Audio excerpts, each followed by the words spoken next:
Hello friends, this is Sakshi and you are on my YouTube channel Enjoy Learning with Sakshi Pandey। आज की video में हम कर रहे हैं स्ट्रक्चर ऑफ एटम का पार्ट 4। पिछले पार्ट में हमने देख लिया था कि किस तरह से अलग अलग साइंटिस्ट ने अपने अपने एटम से रिलेटेड मॉडल्स को सामने लाया, वो सब हमने देख लिया था। आज की वीडियो में हम पढ़ने वाले हैं electronic configuration of an element, यानी एक एलिमेंट का इलेक्ट्रॉनिक कन्फिगरेशन। पिछले वीडियो में हमने पढ़ा था कि एक एटम जो होता है वो मेनली दो पार्ट्स होते हैं उसके। पहला जो होता है वो होता है उसका न्यूक्लियस, जिसे हम न्यूक्लियर पार्ट कहते हैं, और बाकी जो होता है वो एक्स्ट्रा न्यूक्लियर पार्ट होता है। तो जो न्यूक्लियस है यहाँ पे होते हैं प्रोटॉन्स और साथ ही साथ न्यूट्रॉन्स, और इलेक्ट्रॉन्स जो हैं वो बाहर की तरफ ऑर्बिट्स में रिवॉल्व करते हैं। तो उन्हीं ऑर्बिट्स में इनका अरेंजमेंट कैसे होगा वो होता है हमारा इलेक्ट्रॉनिक कन्फिगरेशन। हर एक एलिमेंट में अलग अलग नंबर ऑफ इलेक्ट्रॉन्स होते हैं, तो इसीलिए हर एक एटम का अलग अलग कन्फिगरेशन होता है।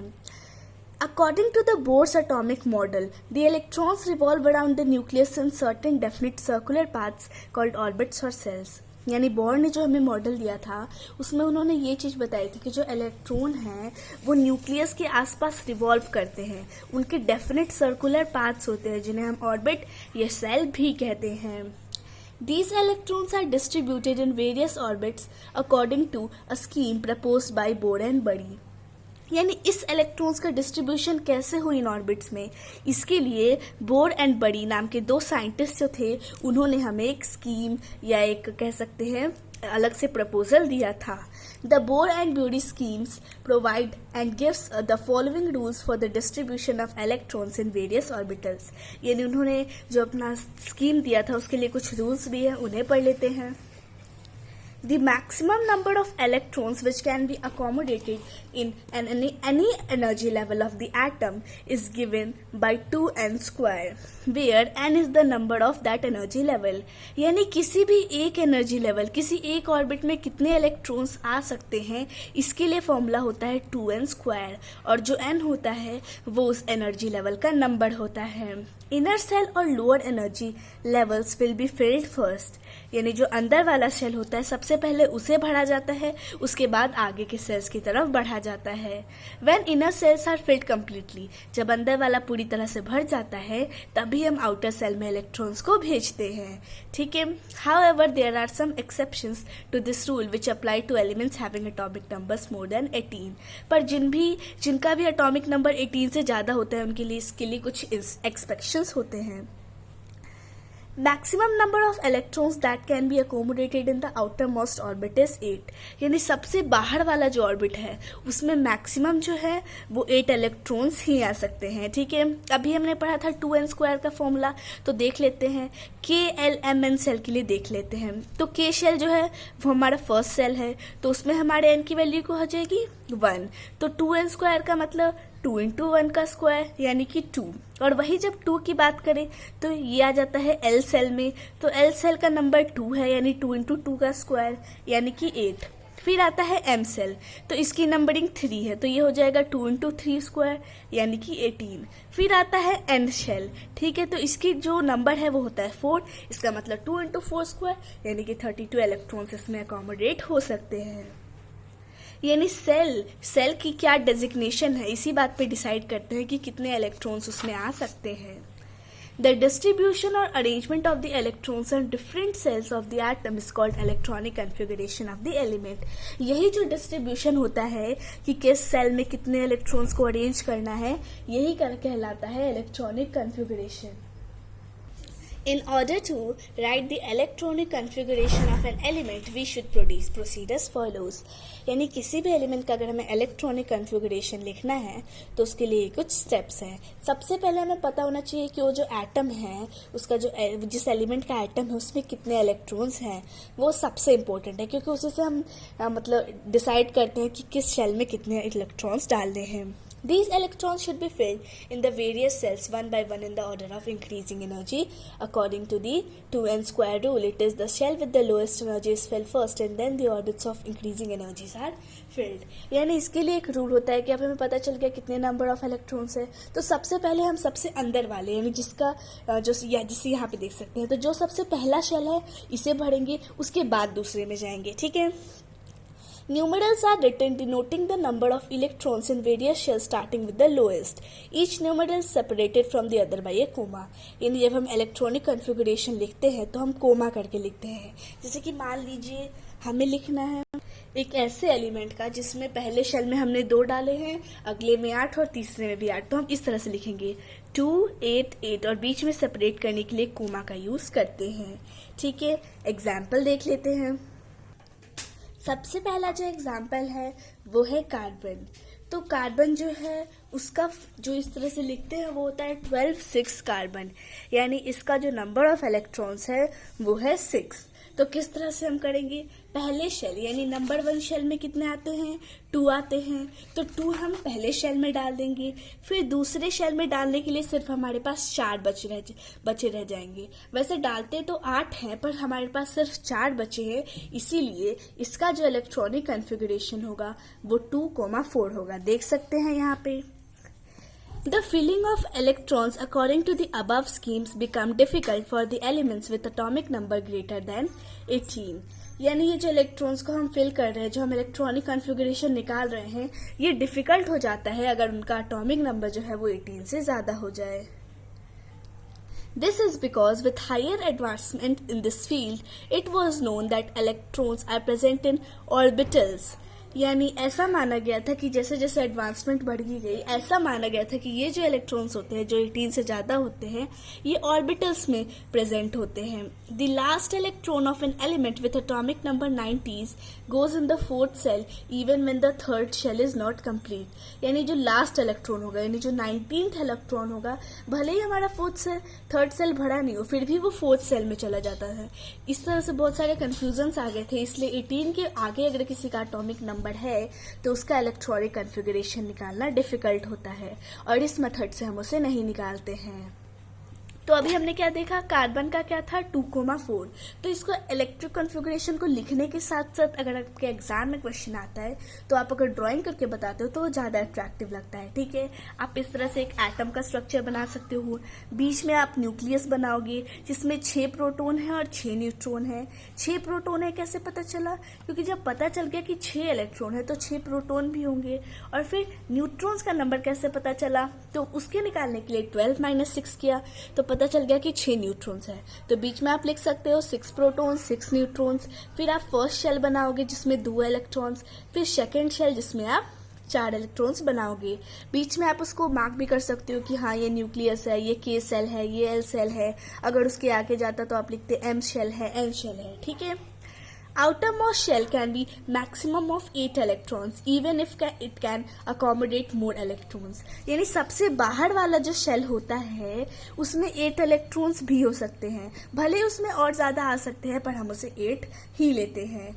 Helium atom have 2 electrons in its outermost cell and is stable. यानी बस कुछ एक्सेप्शंस है, जैसे कि हीलियम का जो एटम होता है उसमें जो लास्ट शेल होती है उसमें सिर्फ और सिर्फ 2 इलेक्ट्रॉन्स ही होते हैं, फिर भी वो स्टेबल होता है. The outermost shell of an atom is also called valence shell. यानी जो एटम का सबसे बाहर वाला शेल होता है उसे हम वैलेंस शेल भी कहते हैं. और जो सेकंड आउटरमोस्ट शेल होता है उसे हम पेन्यूल्टिमेट शेल भी कहते हैं. और जो थर्ड आउटरमोस्ट शेल होता है उसे हम कहते हैं एंटीपेल्टिमेट सेल. ठीक है, जिसे यहाँ पे 4 शेल्स है KLMN. तो जो N शेल है वो क्या हो जाएगा, वैलेंस शेल हो जाएगा क्योंकि ये लास्ट सेल है. फिर जो M है वो हो जाएगा पेन्यूल्टिमेट और जो L शेल है वो हो जाएगा anti penultimate. Okay, now let's see valency and valence electrons. सबसे पहले देख लेते हैं कि वैलेंस इलेक्ट्रॉन्स क्या होते हैं. The electrons present in the outermost shell of the atom of an element are called valence electrons. यानी अभी हमने पढ़ा कि जो आउटरमोस्ट शेल होता है उसे वैलेंस शेल कहते हैं और उसमें जितने इलेक्ट्रॉन्स प्रेजेंट होते हैं वो कहलाते हैं valence electrons. The outermost shell is called the valence shell. अभी हमने पढ़ा कि जो सबसे बाहर वाला शेल होता है वो वैलेंस शेल कहलाता है. अब हम देखते हैं वैलेंसी क्या होती है.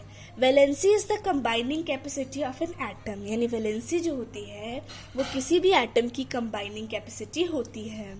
अब इससे रिलेटेड एक ऑक्टेट रूल है वो भी पढ़ लेते हैं. To attain stability atoms loss, gain or share electrons with other atoms so as to complete their octet.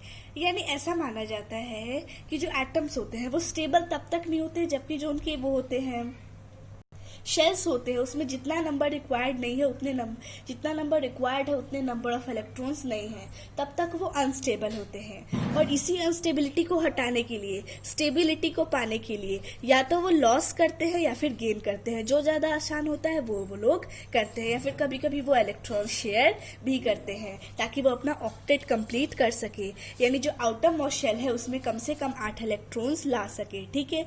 और जब तक वो 8 इलेक्ट्रॉन्स नहीं लाते हैं वो स्टेबल नहीं होते हैं, सिवाय हाइड्रोजन और हीलियम के, क्योंकि ये जो है वो 2 इलेक्ट्रॉन्स के साथ ही पा लेते हैं, ठीक है। क्या पा लेते हैं?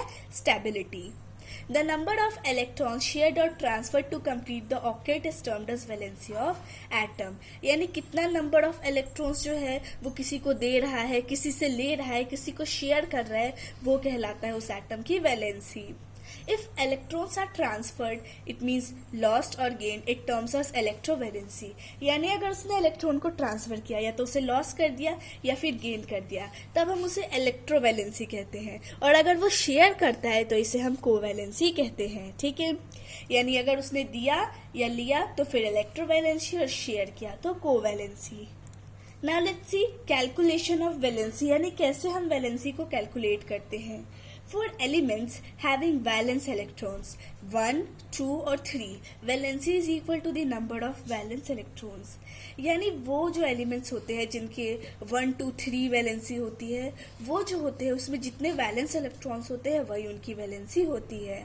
For elements having valency electrons 4, 5, 6 और 7 या फिर 8 के बराबर जिनकी वैलेंसी होती है, उसमें जो है वैलेंस इलेक्ट्रॉन्स का नंबर 8 होता है, ओके। तो अगर हमें वैलेंसी निकालनी है तो हमें 8 minus number of valency electrons करना है। एक बार मैं फिर से रिपीट करती हूँ, जिन भी एलिमेंट्स का जो वैलेंस सेल है उसमें 1, 2 या 3 वैलेंसी है उनकी, तो फिर ये जो नंबर है वही उनका वैलेंस इलेक्ट्रॉन्स कहलाता है। यानी इतने में ही वो स्टेबल होते हैं। पर अगर जो उनकी वैलेंस इलेक्ट्रॉन्स है 4, 5, 6, 7 या फिर 8 हैं, तो हम उन्हें निकालने के लिए एक अलग फॉर्मूला होता है 8 minus number of valence electrons, ठीक है। अब यहाँ पे इलेक्ट्रॉनिक डिस्ट्रीब्यूशन दिया है कि किस तरह से हर एक जो एलिमेंट है उसका इलेक्ट्रॉनिक डिस्ट्रीब्यूशन किया जाता है, ठीक है। तो सबसे पहले हाइड्रोजन है, बीच में ये हमारा न्यूक्लियस है और इसमें सिर्फ एक ही शेल होता है जिसमें सिर्फ और सिर्फ एक एटम होता है। फिर है हमारा हीलियम, बीच में है न्यूक्लियस, एक ही शेल है पर इसमें 2 एटम्स है। फिर आता है लिथियम जिसका सिंबल होता है Li, तो इसमें बीच में न्यूक्लियस और इसमें 2 शेल होते हैं, पहले शेल में 2 इलेक्ट्रॉन्स और दूसरे में 1। फिर आता है Be, यानी कि हमारा बिरम, तो इसमें जो होता है वो बीच में होता है एक न्यूक्लियस और 2 शेल्स होते हैं और दोनों में 2-2 इलेक्ट्रॉन्स होते हैं। फिर आता है बोरोन, तो इसमें भी 2 शेल्स होते हैं, पहले में 2 इलेक्ट्रॉन्स और दूसरे में 3 इलेक्ट्रॉन्स।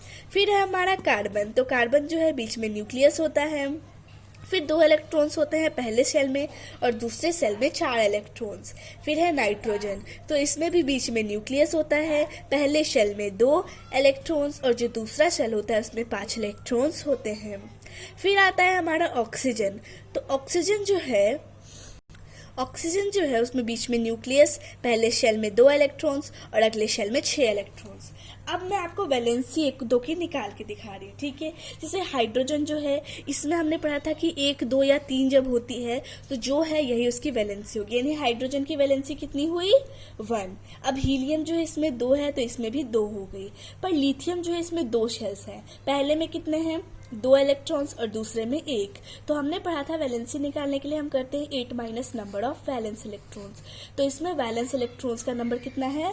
1, तो इसकी वैलेंसी हो जाएगी 7, इसकी हो जाएगी 6, ठीक है। एक ऑक्सीजन जो अभी हम कर रहे थे इसका देख लेते हैं, इसमें 8 माइनस 6 इलेक्ट्रॉन्स यानी कि 2, नाइट्रोजन का हो जाएगा 3, कार्बन जो है उसका हो जाएगा 4।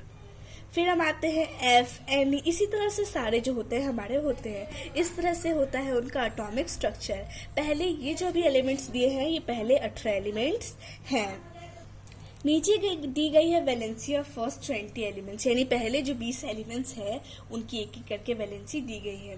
सबसे पहले हाइड्रोजन की दी गई है, इसका एटॉमिक नंबर क्या होता है 1, तो इसकी जो वैलेंसी है वो भी 1 है। हीलियम जो है इसकी 0 है, लिथियम जो है इसकी 1 है, इस तरह से ये होती है। सो ये हमारे पहले 18 एलिमेंट्स की है, पढ़ लेते हैं। हाइड्रोजन की होती है 1, हीलियम की 0, लिथियम की 1, बेरिलियम की 2, बोरोन की 3, कार्बन की 4, नाइट्रोजन की 3।